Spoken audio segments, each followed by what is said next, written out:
Hola, buenos días nuevamente. Soy el doctor Juan Bacaro, soy jefe de trabajos prácticos de la Cátedra B de Cirugía. Bueno, la primera parte de eventraciones ya la vimos, vamos a comenzar ahora con la segunda y nos queda pendiente la tercera parte que es evisceraciones. Vamos a comenzar con la presentación, compartiendo la pantalla con ustedes. Bueno. Bueno, otra vez les insisto, métanse, búsquenme como doctor Juan F. Bacaro en las redes, en YouTube van a ver videos de cirugía, en la página de Facebook también tienen varias presentaciones. Es interesante, les va a servir. Yo les diría que entren en las redes sociales, síganme por ahí. Bueno, vamos a comenzar con la segunda parte de ventraciones. Una cirugía de ventración, o sea, esta parte, perdón, tiene que va a ser el tratamiento. El tratamiento de las ventraciones que hay que operarlas no es solo operarlas, ¿no? Hay que tener en cuenta un montón de cosas. Para poder operar las ventraciones hay que hacer hay que tomar ciertas precauciones y preparar al paciente. Porque si nosotros no preparamos al paciente, vamos a tener alta probabilidad de fallas de varios tipos. Entonces, vamos a definir cuáles son los objetivos en el tratamiento, cuál es el objetivo de una reparación. El doctor Shell, sí, en el año 2008, publicó este artículo de las clínicas quirúrgicas de Norteamérica, que es un pilar elemental de este trabajo, se los pongo acá para que lo busquen si quieren, en donde define claramente cuáles son los objetivos. Uno de los objetivos principales es reconstruir la línea media. Recuerden, la ventración tiene un orificio en la pared abdominal y ese orificio está, lo que hace este orificio es que los músculos rectos tengan forma de paréntesis, o sea, se abre el músculo recto. Para reconstruir la línea media tenemos que cerrar esto, ¿sí? Es decir, hay que hacer algo para que esos músculos que están tirando hacia afuera, no se olviden que tenemos los músculos anchos que tiran hacia afuera y los rectos quedan como paréntesis. Entonces esto hay que buscar la forma de aflojar los músculos anchos y hay otros elementos también para que poder cerrar la línea media. Pero ¿qué pasa? Hay que reparar esto con aponeurosis, o sea, hay que tener un apoyo músculo aponeurótico, porque si ustedes cierran con peritoneo o con grasa o con piel, obviamente esto no se va a contener. Hay que utilizar músculo y aponeurosis. Recalco la aponeurosis. Hay que usar mallas. Nosotros hablamos de prótesis o mallas, es lo mismo. Estas mallas, ustedes, volvemos al agujero, no tienen una eventración, le ponen una malla encima y listo. Muchos cirujanos reparan las eventraciones de esa forma, no es lo mejor. A veces hay que hacerlo, pero no es lo mejor. Esa prótesis no tiene que reemplazar al músculo, tiene que reforzar el cierre de la línea media que hablamos al principio. Pero ¿qué pasa? Esto hay que hacerlo con mínima tensión. Si ustedes tienen mucha tensión para cerrar esa línea media y no llega a cerrar, se va a abrir. Esto es un concepto para la cirugía en general. Todo lo que esté tenso, si ustedes lo suturan, se abre. Entonces, para lograr esa mínima tensión, hay varios mecanismos. Uno de ellos es utilizar descargas. Pero esto es para eventraciones grandes. Si tienen una eventración chiquitita de 2 o 3 centímetros, no van a necesitar una descarga y va a ser mucho más fácil cerrar la línea media. Entonces, ¿cuál es el objetivo principal? Refuerzo muscular y no un reemplazo protésico. Hay que usar mallas, pero que no sea un reemplazo del músculo. Muy bien. Vamos a la preparación preoperatoria. Como les dije, hay que preparar al paciente para llevarlo a la cirugía. En la primera parte de eventraciones hablamos de la pérdida de domicilio. Si yo a esos pacientes con un abdomen fuera de su abdomen intento operarlos, me va a ir mal si no los preparo. Y hay que prepararlos. Para ello hay dos ítems a seguir. Uno son cosas que están relacionadas al paciente, que tiene que hacer el paciente con nosotros, o sea, como si fuéramos un equipo, con un equipo multidisciplinario de médicos también. ¿Por qué? Porque hay que mejorar los trastornos respiratorios. Yo les había hablado de predisponentes, de factores predisponentes, la EPOC, entre otros, y si no mejoramos eso, el paciente le va a ir mal. Hay que mandarlo a un neumonólogo, el neumonólogo lo va a estudiar, le va a dar un tratamiento y hay que mejorar todo lo que se pueda la parte respiratoria. La pérdida de peso es otro tema muy importante. Hay gente que le cuesta mucho descender de peso, así que hay que buscar un nutricionista que siempre tiene que estar en el equipo y lograr el mayor descenso posible. Resolver antecedentes. Acá estamos hablando de, por ejemplo, diabetes, anemia, factores predisponentes a la eventración que se puedan mejorar. El paciente con anemia no se puede operar, no se puede programar una cirugía de eventración. Hay que mejorar su estado de los glóbulos rojos. El paciente diabético tiene que estar compensado, tiene que estar todo equilibrado. Hay que cerrar heridas porque las heridas son un foco de infección. Y cuando una eventración en una cirugía se infecta, es la catástrofe. Falla todo.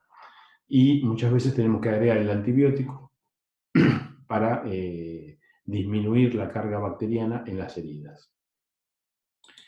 Por otro lado, tenemos lo que hay que hacer para cirugía. Y acá vienen dos palabras que probablemente no hayan escuchado nunca: el neumoperitoneo y la toxina botulínica. Por lo menos la toxina botulínica no la han escuchado en relación a la eventración. Dos palabritas de qué es cada uno. El neumoperitoneo es a través de un catéter que se pone en el abdomen, se inyecta aire progresivamente, ¿sí? De a poquito le vamos inyectando. Un día le colocamos 500 centímetros cúbicos de aire puro, no hay que poner ninguna cosa rara. Oxígeno no, porque el oxígeno después explota la cirugía. Así que le colocamos 500 centímetros cúbicos todos los días hasta que el paciente tiene ciertos síntomas y nosotros decimos, ya está, ya está listo para la cirugía. Eso es el neumoperitoneo. Y la toxina botulínica, conocido como Botox, para inflar los labios y mejorar las arrugas de la cara, utilizado en cirugía plástica y estética, es la inyección de la toxina botulínica en los músculos anchos del abdomen. Eso produce una parálisis, ahora se los voy a explicar, y esa parálisis, al paralizar los músculos se estiran, se aflojan y nos permite eso cerrar la línea media. Bueno, vamos entonces al neumoperitoneo. Yo ya les expliqué qué es, pero estos son los objetivos. Por ahí algunos no los entienden, pero de todos modos yo tengo una clase de preparación preoperatoria en eventraciones que di en un congreso y esa clase no la tengo subida, pero en cualquier momento la subo y la van a tener a disposición, si quieren entender un poco más de esto. Entonces, una de las cosas para buscar, o de las cosas que se logran con el neumoperitoneo, es disección neumática de adherencias. ¿Por qué? Porque en ese globo, en ese saco eventrógeno, que está lleno de vísceras, intestino delgado, colon, epiplón, imagínense cicatrices, porque eso es una cirugía que se eventró y quedan cicatrices. Esas cicatrices son adherencias. También se llama brida posoperatoria. Esa adherencia es muy difícil después cortarla en la cirugía y hay que disecar mucho. Esa disección, el aire nos ayuda a disecar eso. No la va a disecar, pero nos ayuda a liberar un poco las adherencias. Después, la pared abdominal tiene un volumen y ese volumen tiene otro volumen, la eventración. Entonces nosotros metemos aire y al meter aire progresivamente vamos aumentando, hacemos una distensión progresiva de la pared abdominal. Ese mismo volumen aumenta en la cavidad peritoneal, pero ojo, también aumenta el saco. Es decir, cuando ustedes ponen aire, el saco ventrógeno se hace gigante. Y es muy importante ahí utilizar una faja para que el paciente pueda contener.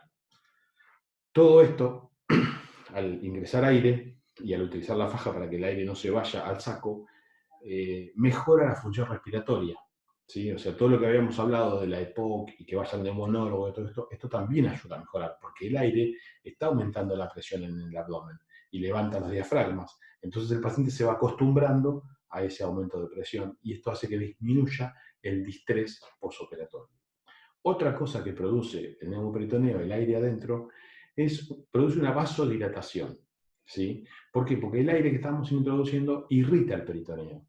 Y al producir esa vasodilatación genera un aumento de la circulación peritoneal y eso estimula la fase inicial de la cicatrización. Un dato de color: este procedimiento que se habla en todo el mundo fue inventado en el año 1940 por Iván Goñi Moreno, un cirujano argentino. Y les puedo asegurar que hoy se habla en todo el mundo de este tema. Y el otro tema es la toxina botulínica, el uso de la toxina botulínica. La toxina botulínica se inyecta en los músculos rectos. Yo después les voy a mostrar un caso donde más o menos se los voy a explicar cómo se hace. ¿Y qué produce esto? Bueno, en el músculo recto, en los anchos, en los tres derechos y tres izquierdos, produce una parálisis flácida total. ¿Sí? Esa parálisis flácida total comienza entre 7 y 10 días. Ahí comienza la parálisis. El máximo efecto es a la cuarta semana. ¿Eh? ¿Qué hace? Hace una elongación muscular, hace que los músculos, como quedan flácidos, se elonguen y eso nos permite después cerrar la línea media. Esa elongación es aproximadamente del 35%. Al elongarse los músculos y al hacerse más finitos, hace que aumente el volumen abdominal aproximadamente un 20%. Este es un procedimiento asintomático, al paciente no le pasa nada, no hay riesgos de nada. Si la toxina la inyectamos en el lugar equivocado, está demostrado que no pasa nada. Bueno, no tiene ningún efecto en los movimientos del tronco, el paciente puede moverse lateralmente, hacer todos sus movimientos normales, ni en la función respiratoria. ¿Sí? No afecta en nada, a pesar de que son músculos respiratorios y están paralizados, no le afecta en nada. Es como si no se da cuenta que tiene la infiltración de la toxina botulínica. ¿Cuánto dura esto? 6 a 8 meses. Y es muy importante este dato.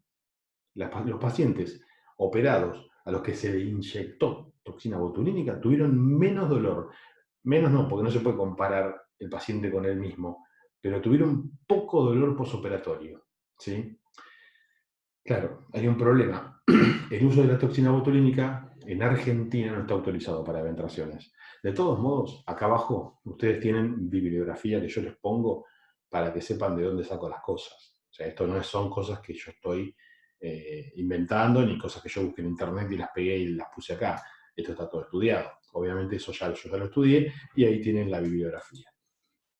Entonces, vamos ahora al tratamiento. El tratamiento puro en cuanto a lo que sería la cirugía. Hoy les dije que hay que tratar las eventraciones y esas eventraciones hay que operarlas. Fíjense las recidivas. Las recidivas es cuando ustedes operan una eventración y el paciente vuelve a tener la eventración. Con un cierre anatómico, ¿qué significa cierre anatómico? Cierro la línea media y termina la cirugía. ¿Cómo queda eso? Si la eventración es grande, atención. La falla es altísima. Las recidivas fueron del 50%. Cuando se empezaron a utilizar las mallas, bajó del 50 al 10%. No solamente se utilizaron las mallas, se empezaron a usar más las descargas, o más que usar más, mejor. Se empezaron a utilizar mejor las descargas. Entonces, estos datos que les estoy dando, hay un montón de trabajos, acá le puse algunos para que ustedes los miren si quieren, donde explican por qué hay que usar la malla siempre en un tratamiento quirúrgico de eventraciones. Esta malla la podemos colocar en varios lugares, ¿no? Vamos a hacer, esto es un esquema anatómico, así que es fácil de entender, pero quiero ser práctico. Esta es supraaponeurótica. Ustedes ven acá, perdón, voy al principio. Tienen acá, voy a poner el puntero, perdón. Déjenme con el puntero, mejor. Ustedes tienen acá el peritoneo. Esta es la hoja peritoneal. ¿Sí? Acá tienen la vaina del recto. Obviamente por encima del ombligo, porque por debajo del ombligo no hay vaina. Tienen la hoja posterior de la vaina del recto.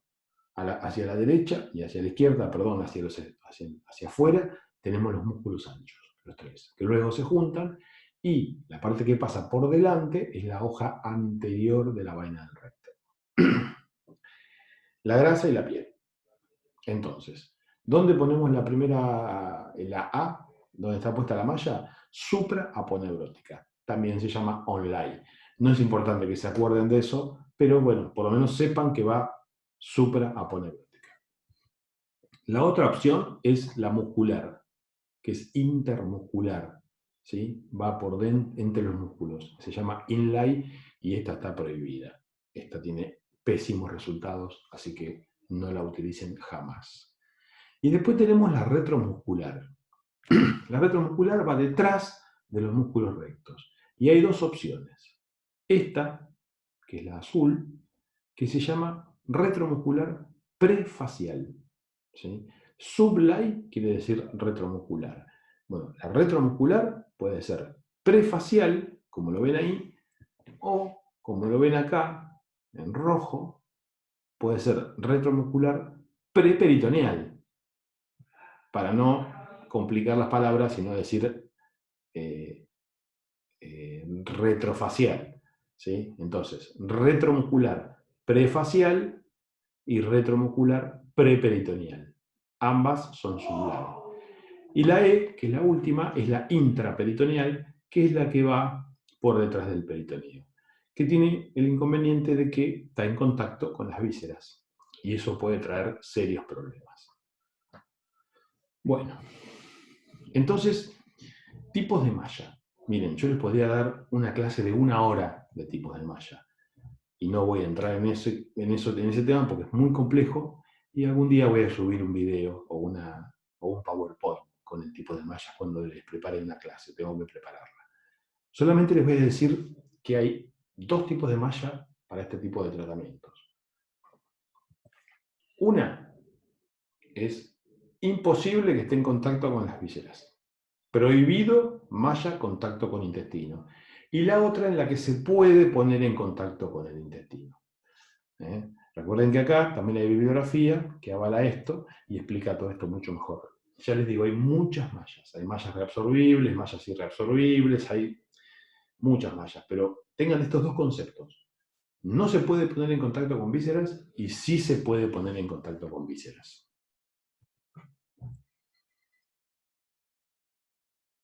Hoy hablamos de la clasificación de acuerdo al tamaño de las eventraciones.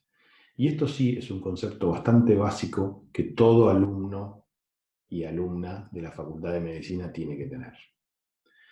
¿Qué es el tratamiento de acuerdo al tamaño? Habíamos dicho que las pequeñas eran hasta 4 y demás. Bien, ¿qué hacemos con las pequeñas? Las podemos operar por la laparoscopía.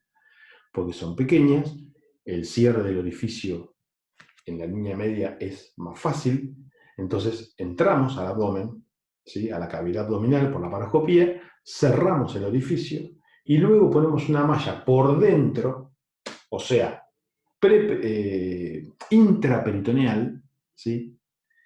Que recuerden que estaban las vísceras. Entonces esas vísceras no pueden entrar en contacto con la malla.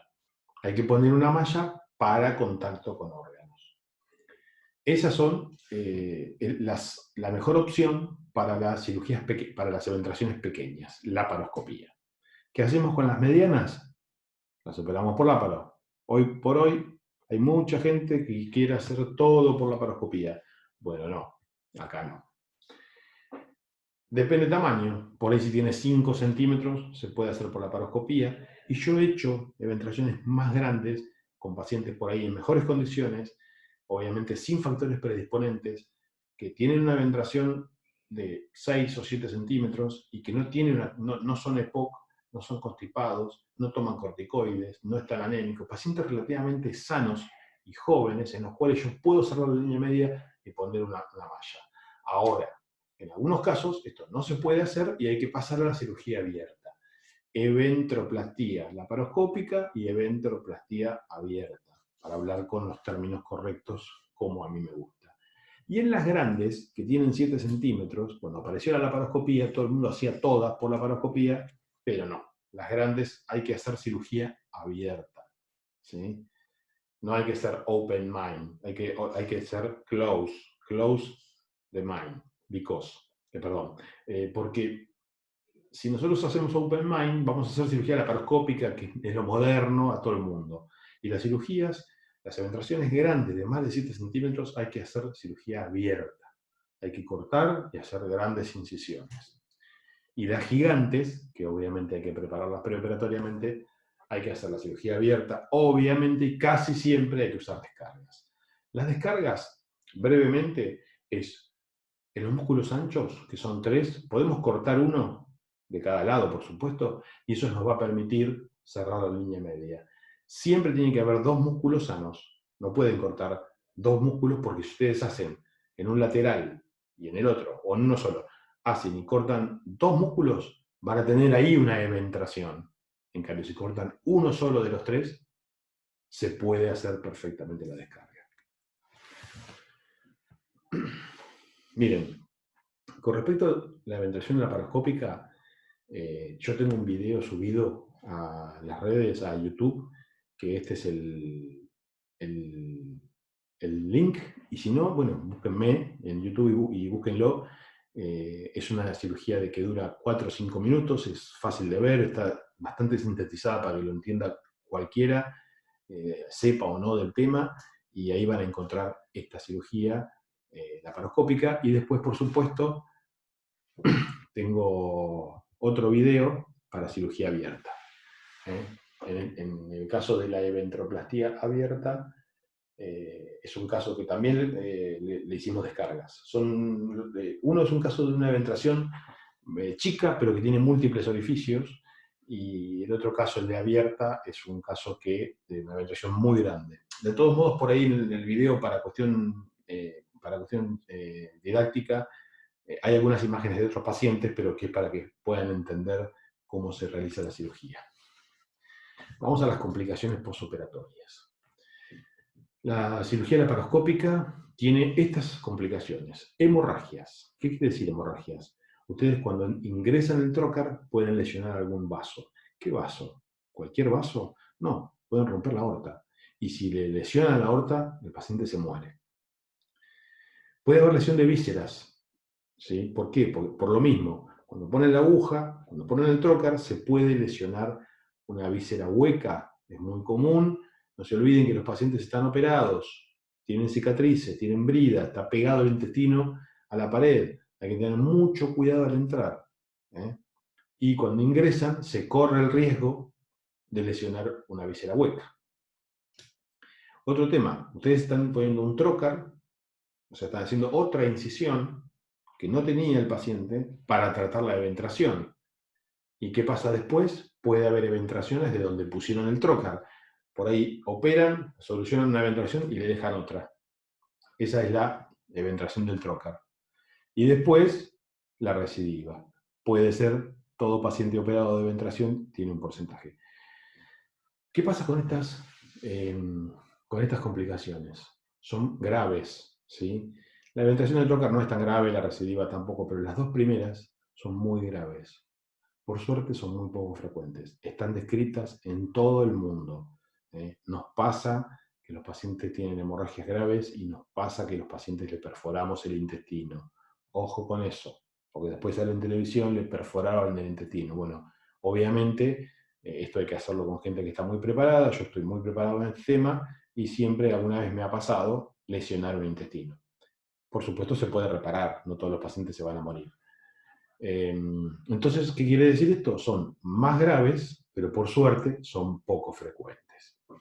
Y con respecto a la cirugía de eventración abierta, las complicaciones son complicaciones de la herida, complicaciones del sitio quirúrgico.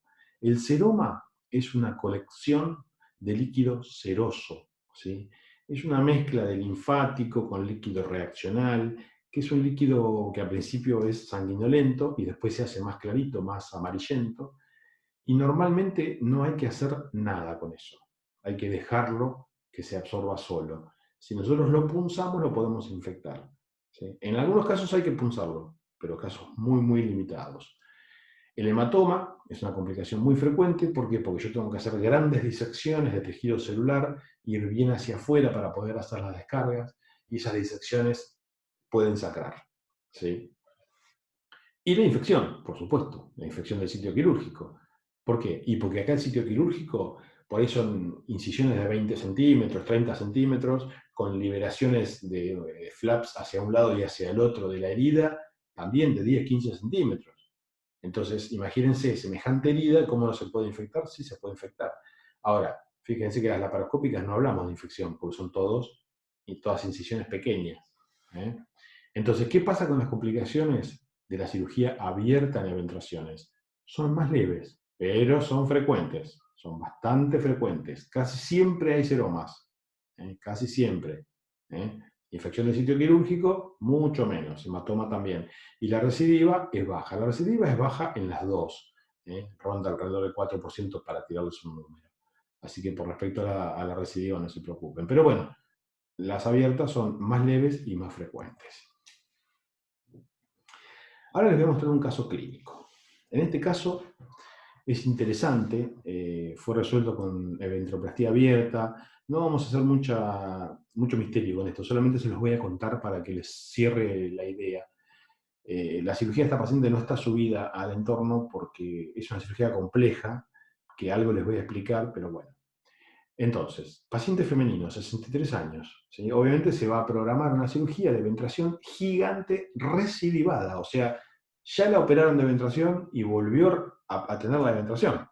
¿eh? Los antecedentes, bueno, tiene varios antecedentes, yo rescato este. Tratamiento con anticoagulantes. Como la paciente fue operada de una insuficiencia valvular en el corazón, le pusieron un tratamiento de por vida con anticoagulantes. Y eso quiere decir que todo esto va a sangrar.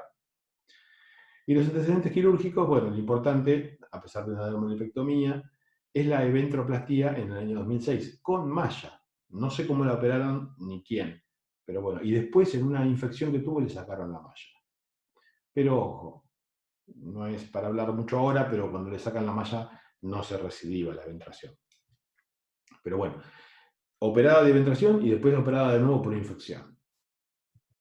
Esta paciente ustedes ya la conocen, porque yo en la primera charla les puse una foto de esta paciente, pero fíjense lo que era la paciente en reposo y en la maniobra de Valsalva. Ustedes, si no me equivoco, ya vieron un video de esto.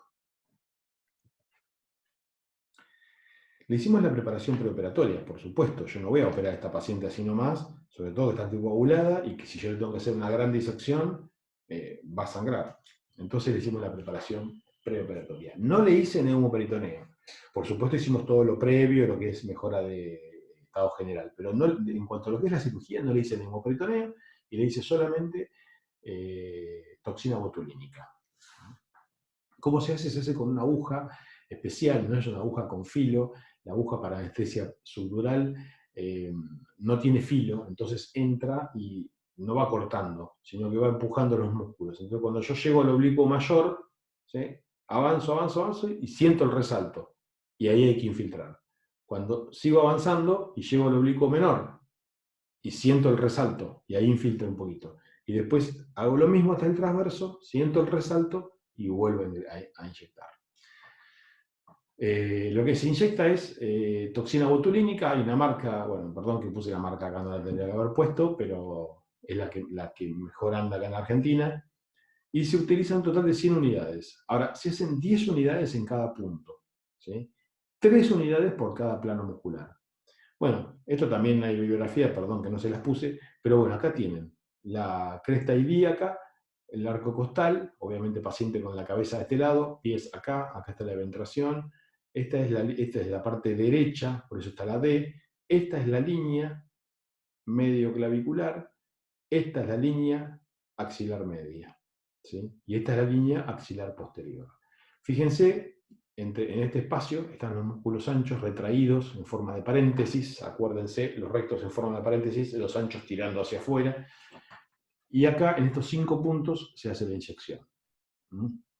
Esto se hace 6 semanas previas a la cirugía y obviamente se suspende la anticoagulación en el momento de la cirugía. Fíjense lo que es pre-botox y post-botox. Acá vamos directamente al músculo ancho. Al alargamiento del músculo ancho. ¿Cuánto mide el músculo ancho? Yo los medí acá, por supuesto yo los medí todos, pero acá está medido el oblicuo menor. Pre-botox me dio la medida 132 milímetros y post-botox 143. O sea, el músculo se estiró. ¿Sí? Fíjense ahora el adelgazamiento de los músculos anchos. Pre-botox, el oblicuo mayor 4,1. Post-botox 2,9. Se afinó, se hizo más finito, más largo y más finito. Y lo mismo ocurre con el oblicuo menor y el transverso. Entonces, la aplicación del botox nos permitió estirar el músculo y hacerlo más finito. Eso nos permite dejar al paciente preparado para cerrar la línea media. Bueno, esta es la cirugía, que es muy compleja, pero se las voy a describir, aunque sea por si alguien la quiere buscar, y tengo un montón de bibliografía también para ofrecerles de esto, que es una cirugía abierta con la técnica TAR. TAR es Transversus Abdominis Release. Release es descarga, en inglés. Entonces, lo que se hace es una descarga del músculo transverso. Es muy difícil de entender. A mí, sinceramente, haciendo estas cirugías de penetraciones hace años, me costó mucho entenderlo, pero una vez que lo entendí bien y lo pude hacer, lo hice varias veces, es una cirugía excelente, brillante, poco dolor, bárbaro. Se descarga el músculo transverso, ¿sí? Y acá vienen los datos por ahí más importantes, que ahora vamos a recalcar. Se logró el cierre de la línea media y colocamos una malla. No importa dónde, la colocamos retromuscular, sí, o sea, en realidad fue retromuscular prefacial, fue retromuscular preperitoneal, en la D, de lo que habíamos hablado hoy, y esa malla es una malla de polipropileno, no reabsorbible, ¿sí? Obviamente no en contacto con órganos, porque tengo el peritoneo abajo, y se utilizó como refuerzo, porque cerramos la línea media. Entonces acá vamos a recalcar el cierre de la línea media y la colocación de malla. ¿Cuál fue la evolución? Bueno, la paciente a los pocos días inició el tratamiento anticoagulante, anduvo bien, se fue de alta, y una cosa importante es esto. Aparte de que cursó un posoperatorio bárbaro, tuvo muy poco dolor. Prácticamente no se quejó de dolor en todo el posoperatorio. Este es un video, perdón, que saco el puntero. Este video también ya lo vieron, pero le falta el final de la película. ¿Ven? Ahí tienen la penetración, y después de la cirugía van a ver cómo quedó. Fíjense, la misma paciente haciendo fuerza, cómo quedó perfecto el caso, resuelto. Bueno, la bibliografía es la misma que la primera parte. Recuerden que todo esto yo se los puedo pasar. El doctor Yuri Novitzky fue el que describió la técnica TAR de manera brillante. Bueno, acá vamos a dar por finalizada la parte 2, la segunda parte de eventraciones. Espero que les haya servido. La idea es que los teóricos ustedes los vean, y después cuando hagamos una reunión organizada por la cátedra me van a poder preguntar lo que ustedes quieran. Estos temas son muy amplios, da para mucho más, pero yo tengo que pensar que el que me está escuchando, que es un alumno de la Facultad de Medicina, supuestamente no sabe nada de ventraciones y lo tiene que aprender. Entonces, algunas cosas fueron muy básicas, por ahí algunas más complejas, y bueno, hay mucho más para aportar. Así que bueno, síganme en las redes sociales y ahí van a tener más material. Hasta luego.